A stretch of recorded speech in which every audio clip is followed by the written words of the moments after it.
Hello, beautiful lady. Yes, I'm talking to you. It is Thursday, but it is a special Thursday because it's Thanksgiving.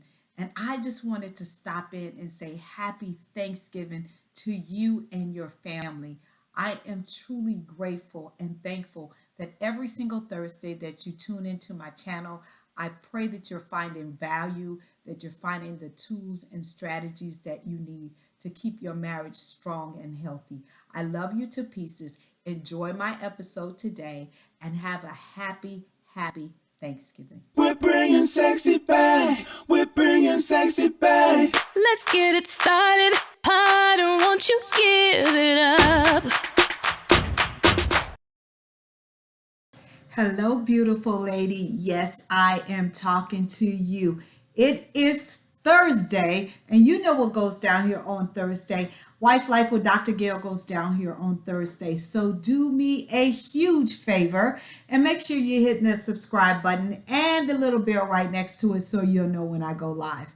And so tonight I want to talk to you about 7 marital voids. Yes, 7 marital voids. Now, we know that our spouses were not created to meet all of our needs and make us happy and do all of those things. But as we're doing life with one another, it is expected, and it's just being human, that there will meet some of our needs and some of our wants and some of our desires.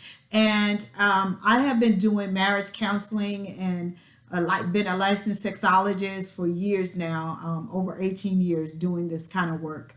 And I have identified 7 voids that most couples will experience in sometime in their marriage. And I just want to come in and talk to you a little bit about each void and how to fill them. Now, everybody's marital situation is different. Everybody's extent to these voids are different, right? But I just kind of wanted to give you an overall thing about the 7 that most people are going to deal with in their marriage, and just give you some tools and some tips on how to get past those things. The first one is an emotional void, right? And with, again, us being inundated with what is a great marriage or what a great relationship looks like or whatever, we're constantly comparing and trying to make our marriages emulate someone else's, right? But you and your spouse are 2 unique people and have a unique marriage because you guys were put together. Okay, so you can never ever have a marriage that looks like someone else. Can you emulate? Can you strive? Can you want? Absolutely. But that person is not you, and that other person is not your spouse, right? And so you have to keep that in mind. But emotionally, we look for our spouse to be that emotional support, and all the time they can't be that, for the simple fact is that sometimes they might be emotionally struggling as well. And that is 100% normal. And it's 100% to feel that sometimes that your emotional needs are not being met. All right. But a way that you can literally emotionally connect again is sometimes you just have to get away from your environment. Take a little vacation. It could just be to a local hotel or something where you guys can just emotionally connect again and get out of the same environment, because sometimes an environment change is great for your marriage, right? Or sometimes you just need to learn something new together, right? And it could be something out of both of you guys' comfort zones.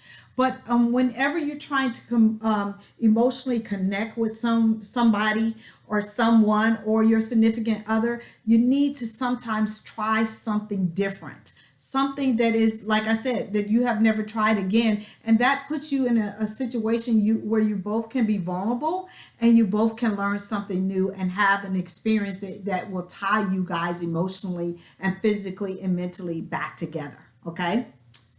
Number 2 is the pursuit, the void of being pursued.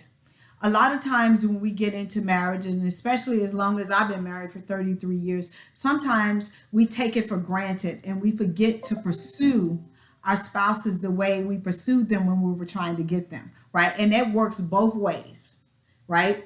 I can get complacent in pursuing Gil, and he can get complacent in pursuing me. But when that happens, we need to be very cognizant that it's happening, and fix it, because that opens the door for infidelity. That opens the door for someone else to be speaking your language. That opens the door for all of those different kind of things. So pursue your spouse. So have a date night. Gil and I date every single Friday, no matter where I am in the world. With technology, we can still have a date night, right? So I date my spouse every single Friday, right? I compliment him highly all the time, right? Because he is a good looking guy, and I don't think I'm a bad looking woman, so he has to reciprocate that as well, right? Sometimes I will send him flowers to work just to say that I love you, or just because, right? And he does the same for me. I write him love notes and put them in his underwear, and I do all kind of crazy things, because at the end of the day, I want him to know that he is still that guy that I married 33 years ago, and I'm going to pursue him to the day that I die. And I want the same for me. And I'm a strong believer in sowing for what I want. So pursue your spouse, right? Make sure that you pursue them, so that won't be a void in your life. Okay? Number 3 is activity. The void of activity, right? And what do I mean by that activity? Sometimes we, like I said, we get complacent. So, when you come home, you dump yourself down, and you sit on the couch, and you gather your thoughts, and your spouse does the same thing, and there's no activity when it comes to your marriage. There's no movement. And so for Gil and I, we have decided that, once we calm down and we get everything, and I get dinner done and all those kind of things, that we're going to at least go for some kind of walk. We're going to do some kind of exercise activities just to get our juices flowing. We have great conversation. We're getting healthy together. There's movement going on there. And so get some type of activity going, whether it's working out together, going on vacation, going to concerts, going to wine festivals. Get some type of activity going in your marriage, whether it's cooking together, doing, the kid doing, tag team and doing the homework for the kids, whatever that looks like. Get some type of activity going in your marriage. Just don't become complacent and stagnant where you guys don't do some type of activities together. It is so important, right? And it can be the simplest things that keep you guys connected. The next void is the void of conversation, right? And this is a huge one, because I believe if you can communicate, you can get through absolutely anything in your marriage. And a lot of times people quit talking because they feel that their partner is not listening, right? And I am a strong believer in listening to understand and not listening to always respond. And so get the conversation going. And if you're having problems with communication, I can help you, or I say get to a therapist or whatever, because whenever you're able to communicate effectively, literally this will change not only your life, but your marriage. It will change how you show up in the world, because effective communication and effective listening is the key to any great relationship. Okay. And so if you and your spouse are having problems with communication, I say get some help, and get some help quickly, because again, when you shut down or he shuts down, because it always ends up in an argument, that is not healthy for your marriage. It's not healthy for your life, and it's just not healthy for you in any relationship, right? So make sure that you have a time where you connect and communicate, where you're not distracted, where he's not distracted. And I always just start by asking couples, do you know the best time to communicate with your spouse? And if you answer, you don't know, that is a great start, because it might be that some of your problems when it comes to communication could be that you're communicating at the wrong time. Okay. So ask your spouse that. Okay. And the next void is intimacy. The void of intimacy.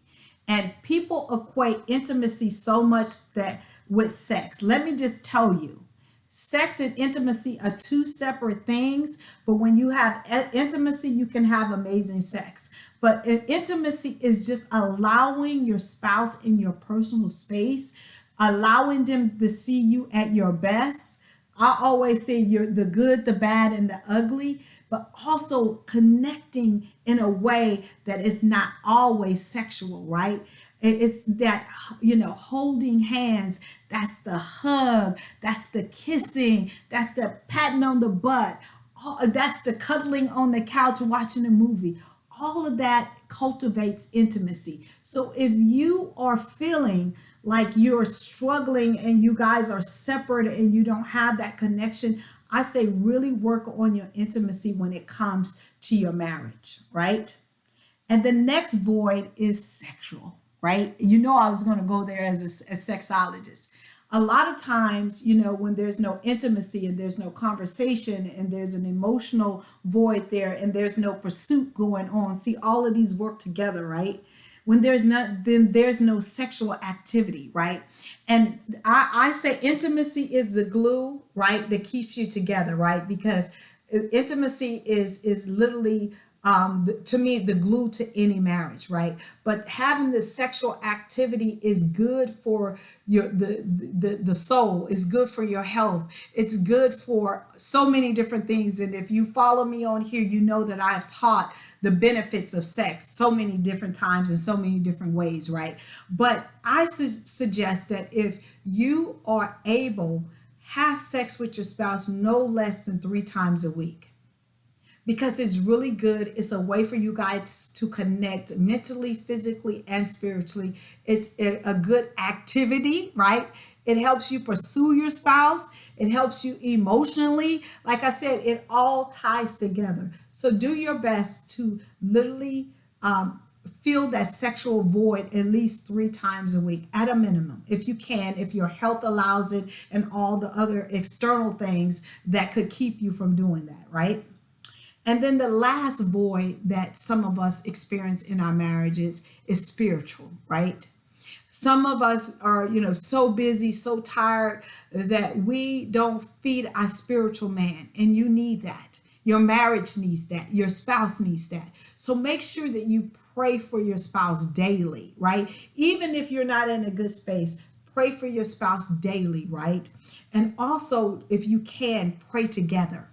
Because I am a strong believer that prayer can change, can heal, can renew, can restore marriages, right? So stay spiritually connected to God, stay spiritually connected to your spouse, and pray for them daily. And so my prayer is that if you're dealing with any of these voids, and I'm going to tell you, if you stay married any length of time, you will experience some of these voids. And my prayer is that some of these tools and tips that I have given you in this teaching will open your mind for you to start implementing some of these things and start correcting them before it becomes a huge problem in your marriage. I love you to pieces. I am here every single Thursday at 8:30 p.m. Eastern Standard Time. I will see you next week. We're bringing sexy back. We're bringing sexy back. Let's get it started. I don't want you give it up.